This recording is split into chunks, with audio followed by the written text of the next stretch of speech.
Hello everyone, thanks for tuning in to today's second video, doing the extended USA forecast for today's second video. So as always on a Wednesday, we're having a look at the weather for the next 5 to 6 weeks in the United States. And I should get on that for you in a moment. Just to say that the first video released today was our 6 AM UK weather forecast. It can be live streaming at 6 PM this evening. We're going to live stream our 10 to 14 dayer.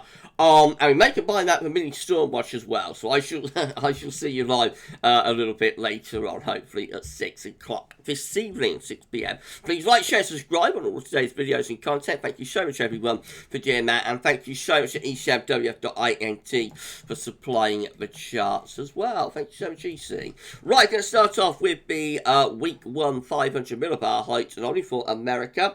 Takes us through the week that we're currently in, the 14th to the 21st of August. So above average heights from the northwest down into the central and southern part of America. Probably some sort of trough up here, and there's definitely a trough of low pressure in the Pacific Ocean towards the southwestern part of America as well, heading towards the California coast, for instance. Temperatures variable across the country this week, so it's hot up in the northwest, very hot up in the Pacific Northwest. Temperatures there 3 to 6 degrees above average. It remains really hot across the southern states as well, all the way near the Mexican border, and particularly northwards in towards Texas, and then onto the Gulf Coast as well. Very hot through there, with again temperatures around 3 to 6 degrees above average. Warm up the eastern sea. We're not quite as hot, but certainly above average at the eastern seaboard. But we come inland to the eastern and then midwestern states, and we can see have an area of cooler than average temperature on it through the breadbasket and going all the way up toward the Great Lakes as well. And in the southwestern corner, somewhat unusually, Nevada, possibly parts of Arizona, we see that it's a little bit on the cooler than average side there. Again, hotter than average though on the Pacific west coast itself. And precipitation this week, so wet through the western and southwestern parts of America. Again, quite unusual, I think, that for this time of the year. Above average rainfall there. Dry and average up in the far northwest. The Great Lakes into the extreme northeast. Looks quite wet too. And along the eastern seaboard, probably that's being caused by thunderstorms and whatnot. But elsewhere, actually looks pretty dry, particularly through the Rocky Mountain states into the Midwest and into the southeastern part of America, Georgia, for example, up to the Carolinas, looking generally quite dry. Away from the coastal fringes, anyway, looks generally quite dry through there this week. Okay, so week 2 will be the 21st to the 28th of August. Again, we find that we get a ridge of above average heights, high pressure here through the central part of America from the Rockies into the Midwest. There is a trough of low pressure in the Pacific, but looks like it's actually pushing up the west coast there, and probably some sort of trough in the extreme northeast as well, but could be delivering something rather unsettled perhaps into that northeastern part of America.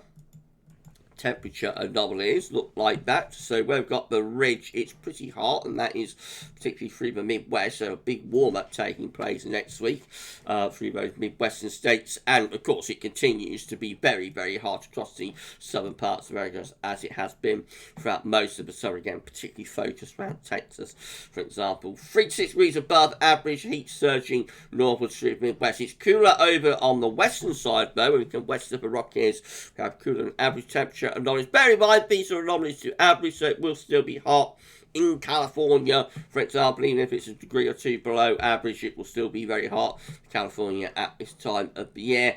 And into the far northeast as well, up towards the eastern parts of Canada, looking cooler through there. The east coast, eastern seaboard, as it has been for several weeks now, generally above average, but the excessive heat, the extreme heat, is actually looking like it's further inland.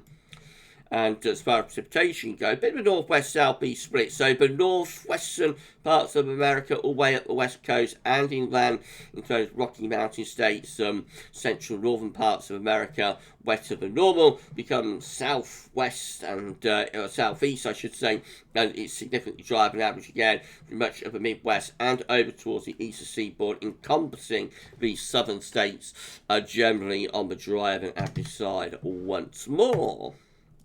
Right, week 3 will be the 28th of August to the 4th of September. A weakening signal now, a bit of a trough in the extreme northeast of low pressure. Otherwise, not much to work with. Temperature anomalies look like that. So again, very, very warm or harsh across many of both Midwestern, Southern and also Eastern parts of America. It's a little bit cooler when we come up into the northwest and through the Great Lakes into the northeast as well. So the north looks rather cooler there, but central and southern parts of America looking very warm or hot. And again, the heat focus on those southern states. It's week 3, so it's a little bit of a weaker signal, but basically Texas, Oklahoma, those states look like they're still very, very hot there as we come to the end of August. Precipitation-wise, it's getting more unsettled, actually, both through the northern states anyway. So above average rainfall here extending through the north, really, right way from the Pacific all the way to the Atlantic. The southern states looking relatively dry once again.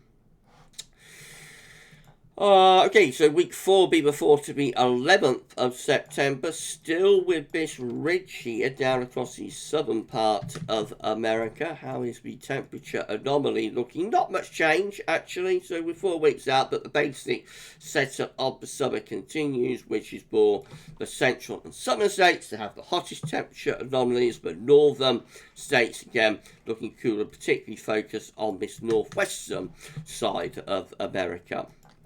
Precipitation is looking like that, so dry in the southwest, where you expect it to be, of course, wet up towards the north and around the Canadian border and into the west towards the Great Lakes, possibly into the northeast, and then dry in the south. Let's just quickly get rid of that show. So you can see how dry it is actually through the Gulf Coast, which is quite unusual. Remember, this is like peak tropical storm hurricane season. Looking very dry there around the Gulf and on into the Caribbean as well.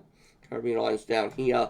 So not much sign of a great deal of activity in terms of thunder and whatnot. Now, what do I do here? Let's try and get rid of that. Okay, let's refresh. I should have gone off on that tangent, really. Should I? So I'm trying to get the... there we go. Scale back up. I better leave that alone in future, I think. But yeah, you get the idea. There's not much in September, not much sign of much of a tropical storm and or hurricane activity. Right, week 5 will be 11th, 18th of September.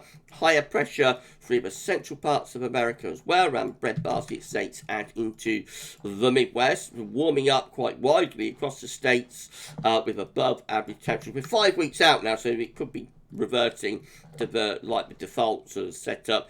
And precipitation, a little bit on the driving average side, really, from the west coast right way through to the east coast as well. It is a weak signal as it's week 5, but average to a bit on the driving average side. And then lastly, week 6 is going to be the 18th, 25th of September. High pressure, that's going a bit further north, then above average heights through the Midwest and up in towards Canada. So the temperature anomaly, you expect to be quite warm with that, I think. So it's cooling down a bit, actually, in the northwest. Otherwise, above average temperatures both for many parts of America. And finally, precipitation looks like that. So it is a very weak signal now, as you'd expect. A bit on the west average side through both central states, a bit driver average down towards the southwest and in the far northeast as well. Otherwise, as you expect at week 6, a pretty weak signal. Right, so that's how I'm looking for the USA forecast extended this week. If you enjoyed it, please like, share and subscribe. Thank you so much everyone for doing that. And we'll have another one for you next week. As I said at the start of the video, could be live streaming at 6 p.m. We'll live stream the UK and European 10 to 14 day. And we might combine a bit of a storm watch, in fact, do a mini storm watch with that as well.